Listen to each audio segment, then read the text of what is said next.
Babe, saan ka pa puputokin? Sa loob o sa labas? Sabi niya, ikaw. Saan ka nagpapaputok? Sa labas o sa loob? Sa labas. Ay, sa labas. Sa labas. Mas safe. Mas safe talaga. Kasi sa loob, may mabubuo kasi. Tsaka iba yung ingay eh. Correct. Kapag, Ako talaga, sa loob, hindi ko maiwasan talaga. Papaganon ako. Nakakataranta. Oo naman. Pero bakit ginawa ko yun? Bakit sa loob? Saka dapat yung ganyan hindi na tinatanong. Kasi di ba iba tinatanong, saan ko papuputokin?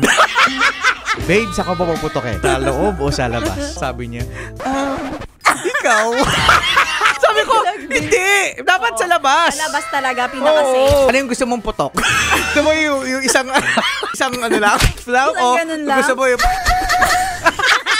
Gusto ko syempre yung yung pasabog. Isa may pahabol pa nga eh. Oo, akala mo tapos na. Yan!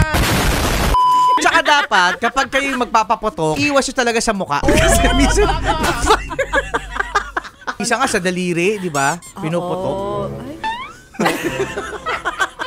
Lalo na malapit na ang Pasko at New Year, iwasan nyo magpaputok ng mga fireworks. Oo, sino ba naman kasi mapapaputok ng fireworks sa loob ng bahay? Ingay na lang. Correct. Mga kaldero. Yan. Ganyan. O kaya sumigaw na lang. Kaya magpalakpak na lang ng ganyan.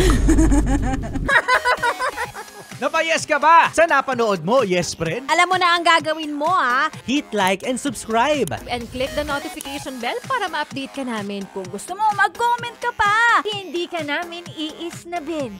Go, yes, friend!